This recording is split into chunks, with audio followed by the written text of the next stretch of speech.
Do you want ideas for making Christmas cards with products from Michaels and Recollections? Hi, I'm Jess from jesscrafts.com, and I'm here to help you make the most of your crafty time and supplies. So let's get making. Today I'm working with supplies that are basically exclusively available at Michaels craft stores, and I believe they're in both the US and Canada.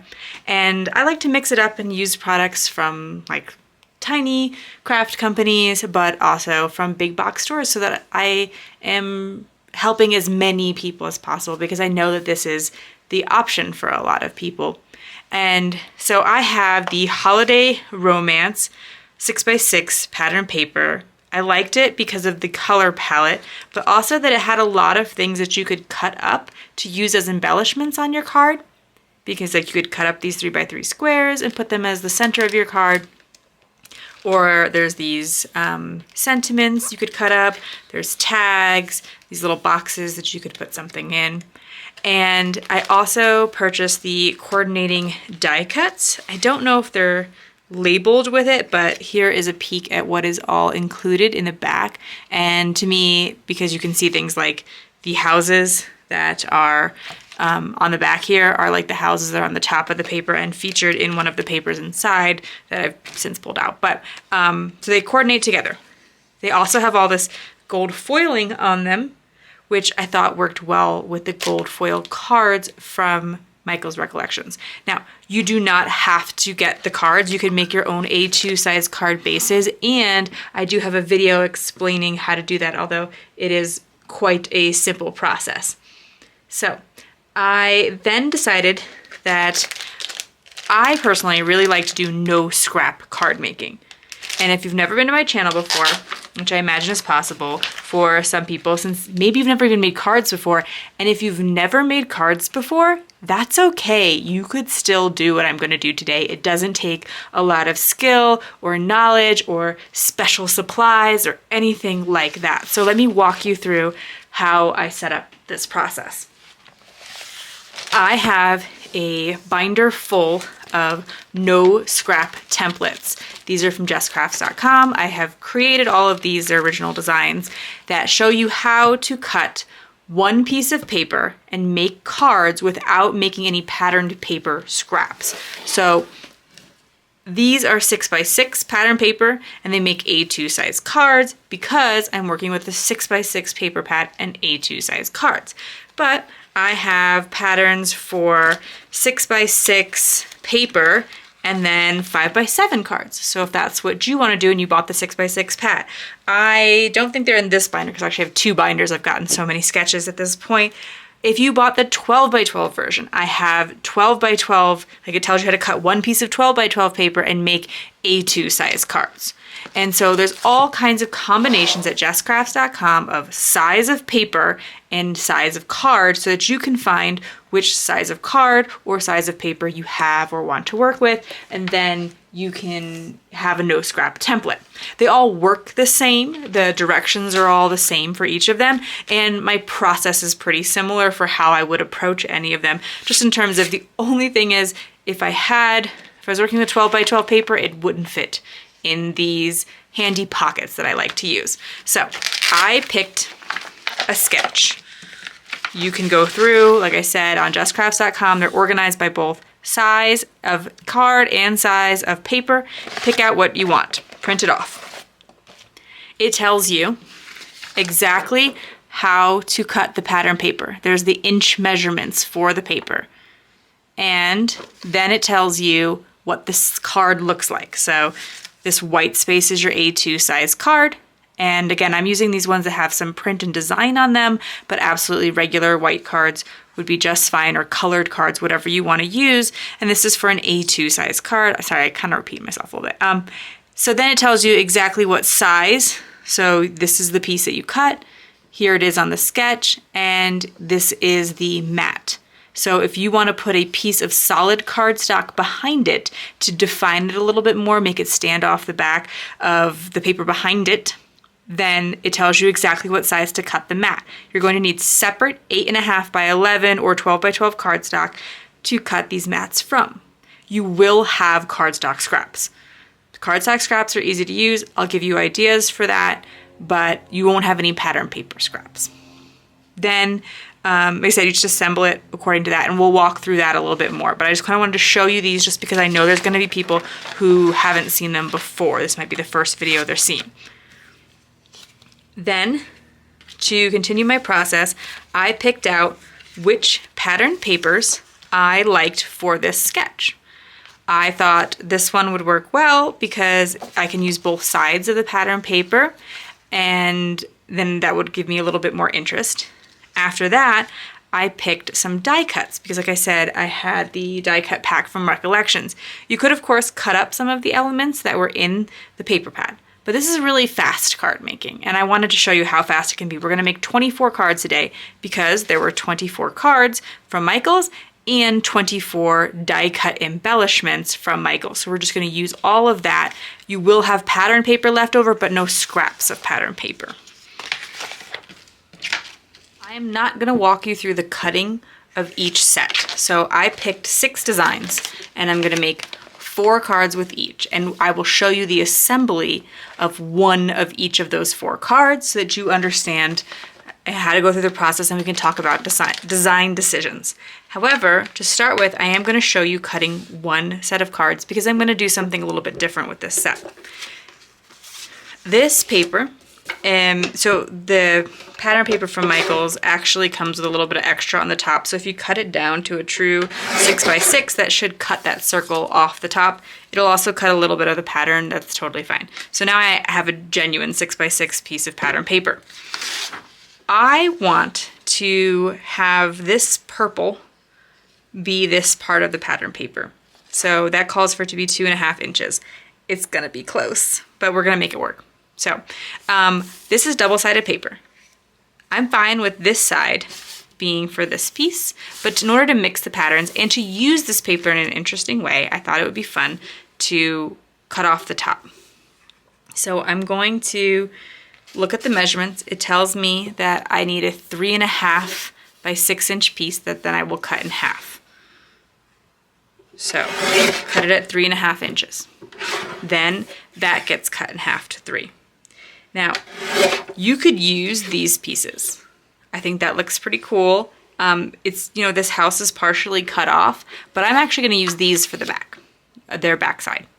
And then this, which is almost perfect. There's the teeniest, tiniest top of the tree. We're gonna figure out how to cover that up later. But now I cut this. This is the leftover piece. It's 2.5. Again, just matches up with the measurements that are over here. You don't have to think about it too much. You just have to go slowly and follow the measurements. So I cut that at 3 inches.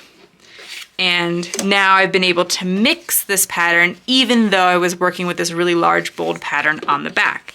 Then I'm going to cut mats for these. I'm probably going to pick a purple paper just to keep things consistent, but you'll see that when we get to the sketch. I'm actually going to walk you through cutting one set of mats just so that if it's something you've never done before, you understand a little bit more about what I mean. So I'm taking a full sheet of 8.5 by 11 paper. Please use scraps if you have them at first because then it'll be a little bit less wasteful. But this tells me that my mat needs to be 3 1/4. So I put my measurement to 3 1/4 by 2 3/4. 2.75. So line that up, make that measurement. Do that again because I'm going to need multiples of this. Like I said, I'm making 4 cards. When I cut 2 pieces of pattern paper, that'll have 4 of each design. So I want to keep going and cutting 4 of this and try to get as many as I can out of this strip of paper. And I actually got 4 basically exactly. Every once in a while, if you have like an 8.5 by 11 piece of paper, it might be just the tiniest bit longer than 11, which is where this comes from. But it doesn't really matter. And you don't have to be super, super precise for these cards to look good. Then my other mat size says 3.25 by 3 1/4 by 3 3/4. I mean, both of those are technically right, but I know some people prefer decimals and some people prefer fractions. Sorry, I lost that word for a minute there, guys. I'm a little bit more like decimals are a lot easier to write out on the computer, which is why I use decimals here. If I were to use fractions there, first off, it is confusing to a lot of people, which I totally understand and sympathize with. But beyond that, the computer doesn't like them very much either. It makes it a lot less easy to read. I'm gonna keep walking you fully through this single card, and then the next design, all the pieces will already be cut. I put some ATG adhesive on the back. You can use whatever you want. Glue will work. So if you have glue on hand, and again, if you're new to card making, you don't have to feel like you have to buy some kind of fancy tape runner. You can also purchase tape runners at Michael's, and you might find that that is a little bit more preferable to liquid glue, because liquid glue sometimes makes the paper wrinkle up a little bit, but yeah, it doesn't really matter what adhesive you're using. So here, this sketch calls for me to put this big piece here in the back. Again, more adhesive on it, adhesive on the side that I don't want showing. And I'm just gonna center it. Then this piece would go on top. This next step you don't have to do. I'm gonna take a scrap of cardstock and I'm going to place it behind this piece of cardstock and then add a little bit more adhesive. And the purpose of this is just to keep everything nice and level, because this is pretty thick cardstock. This is also, sorry, I don't think I mentioned before, this is Recollections cardstock. It's the 110 pound. If you're new, and also for many people, 80 pound is great. I prefer 110 pound for die cutting, but for most purposes, please go with the 80 pound. So just pick some 80 pound cardstock pack that you like with whatever pattern paper pack you picked up at Michael's. And then I took that and I laid it behind. So if you have thick cardstock, you might want to take a scrap of cardstock and put it behind when they are going to be overlapping. Again, not a big deal, just a little something that I like to do that I think gives it just a little bit more of a finished look. Okay, and then I place my other pattern paper on top. I've picked some die cuts. This time I have the town die cut and I have the ornaments. Okay, so here when I take this town, it covers up that little tiny bit of Christmas tree that's poking out on the top. This might not be relevant if you haven't picked this particular paper pad or sketch or whatever, but I just want to show you that you don't have to stress too much about that kind of thing. Here, I can also lay the ornaments right over it. It's not a big deal. If I was using my own embellishments, like if I was using something in the kit, same thing, just let it hang off. Just cover up those areas or don't. And honestly, no one will probably even notice. But they'll be so impressed that you figured out how to make your own cards this Christmas. Like they'll be like, oh, what a pretty card. And then you'll get to be like, I made it. So that is always super fun. And these die cuts have adhesive on the back.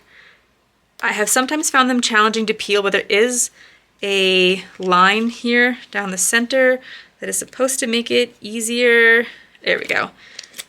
And then you don't even have to have adhesive for this step, but honestly, you were gonna buy it for all the other steps. But if you were, because again, if you wanna like super simplify it, but still have a little bit of hand in making your cards, if you were taking these die cuts and you were just putting them in the center of these cards, like that would look really pretty. That would be a card, you know, and you would just peel this off and that you could just literally buy those two products and make your own homemade Christmas cards this year. But I just wanted to show you my method of stepping it up just a little bit in case you want to kind of go down that road as well. The next sketch I'm going to show you is sketch number 32. There will be a blog post linked up in the video description that will show you a picture of either one or all four of the completed cards, and then underneath it will be a link to where you can download the particular sketch that the card is created from. It'll tell you what sketch number it is, all that kind of stuff. So that will take a lot of the guesswork out of it. This sketch is particularly easy to do because it's just 1.5 inch squares, and then I cut 1 3/4 inch mats to go around it. I'm trying to center them on the card. If you have a mat like I do, this in theory should help you because it shows you the center line for the card. But again, I'm trying to keep this simple, and really it is just about eyeballing it. One thing I like about using a tape runner versus glue is it's a little bit easier to move things around until you actually press them down. With glue, if I were to try to pick it up and move it too much, there might be some glue left over. And so that doesn't really happen as much with the tape, especially if you just kind of gently put it down. Now, the particular pattern paper I chose from this holiday romance collection, I believe that's what it's called, yes. It did actually have these little 1.5-inch squares on the back. You could totally use those. But when I layer the die cut on top of this, you're going to see that there's not actually very much pattern paper sticking through. And so having all of those different patterns, because each of these on the back was like, there was pink ones and purple ones and dark green and light green and all kinds of things going on, I just didn't think it would make sense. But if you wanted to, instead of using the die cuts, stamp sentiments in all those squares, I think that could look really cool. But today the focus is on really beginner-friendly cards. Now you also might notice the sketch says to put your 4 rectangles on the top of the card and leave like a strip blank here at the bottom. I chose to mix that up and center my 4 squares because I had the snowflakes all around the edges. And so it would be, to me, I thought it would look a little funny if I put them all at the top and I had that gap there. However, you can take a sentiment and fill that gap. So if you want to put your squares at the top, go for it. And you would just maybe move your sentiment down or something like that. But I just thought everything centered looked really nice, particularly with the die cuts that I chose for this card design. Next up, we have Template 17, another super, super beginner friendly card because you're cutting everything to the same size. So you're just cutting a bunch of 3-inch by 3/4 of an inch strips. And so once you kind of get in the groove, you don't have to keep thinking, okay, am I cutting the piece correctly? You just keep doing the same thing repeatedly. Again, making a slight adjustment to the sketch where I am going to be centering everything instead of putting it off to the corner here because of the snowflakes that I've included.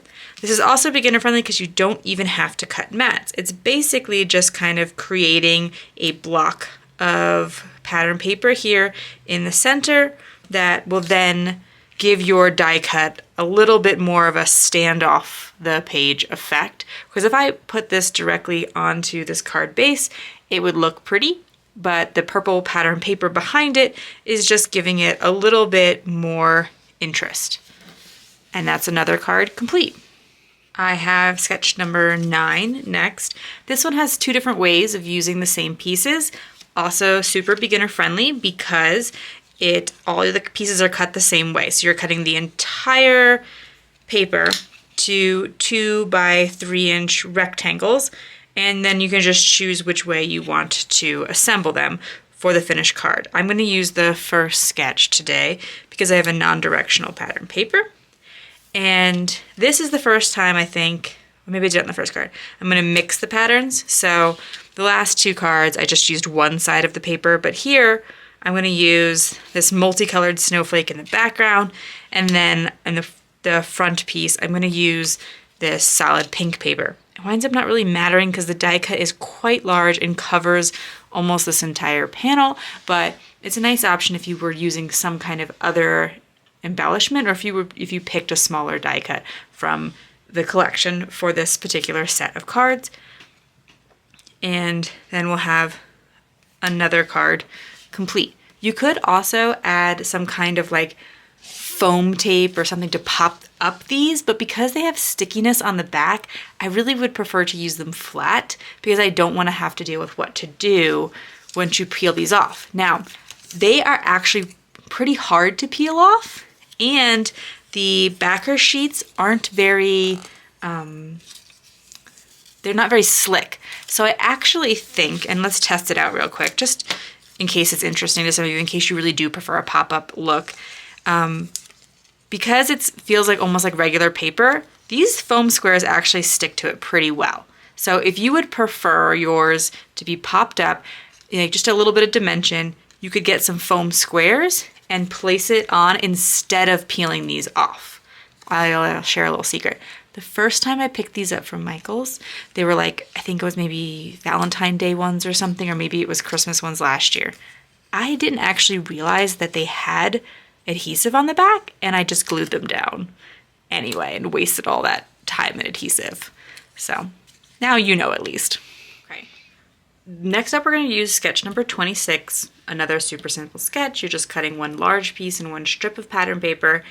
And then this is going to be more of like a do what I say and not what I do kind of moment, because I picked this striped pattern paper, and for the big chunk, I'm just going to use the other side.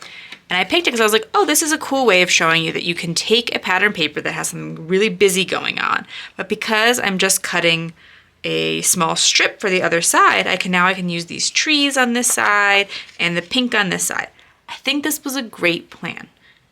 Except for that, this is a really light patterned paper, and putting it on a light card base like this, it's kind of standing off a little bit because of the snowflakes in the background, but otherwise it really fades into the background and it doesn't really define the pattern paper. So while I think it's cool to see that you could use a bold pattern like this, either pull out a darker card base, especially if you're not using the snowflake card bases anyway, or pick another pattern paper from the collection to try this. So something that's maybe a bit more solid. This green, I mean, those snowflakes would really stand off of the background because it's such a dark color, or, you know, even that one would stand off of quite a bit more, or that pattern. Something that's just a little bit more bolder, something that's really white, like this wood grain, it just doesn't look right. And so if I were taking a beat, I would probably reconsider and use a different pattern from this collection. Because here you can see that I picked this green cardstock for my mat in part because I want to make this stand out more. I knew that a lighter mat was going to make these trees again fade into the background. So hopefully that is some helpful advice, something to give you to think about if you aren't really sure about mixing patterns, or you might think, you know, this card doesn't look as good as some of the other ones. What's going on? I think it's because this pattern paper isn't very well defined. Our last card is using sketch number 3. And I wanted to talk a little bit about pattern picking here. So I picked this pattern paper that has this green monochromatic look on one side and this pink monochromatic look on the other side. This is one of the die cuts that I picked to go with it. And it has both the green and the pink, so I think they work very well. However, when I want to decide which of these two patterns I would use this on top of, because I'm going to put it here on this center piece, I noticed that when I put this down on top of the pink paper, the joy really stands out. And in fact, overall, I think that looks really great. Then if I put it on the green paper, I notice that the joy stands out a little bit less, but the bird stands out a little bit more because that's where all the pink is. And so it's minor, but that's one thing to think about when you're choosing colors is, you know, you can start putting die cuts up against things or putting patterns up against each other. And that's how I pick, you know, what colors to use for my cardstock mats and things like that. Like this pink is really going to stand off the green. The green is not going to as much. That's okay. But these are things that I think about. And you can kind of choose, what do you want to emphasize? The pink pattern paper is really going to stand out on these cards. And so since the joy also stands out, like maybe that is the right call for the sentiment. And I don't think there's a wrong call, to be clear. But whereas here, it would just be like so much green on green on green. You know, the bird stands out, but maybe the sentiment isn't as obvious. So you can make that decision for you. I think I'm going to go with the pink, although I really like both of them. So with this sketch, one of the keys is to make sure that your two rectangles are far enough apart, your two back rectangles, that when you place your rectangle on the front, there's still a little bit of pattern paper border. So I think I'm getting I might need to pull them a little bit further apart. So let's test it out.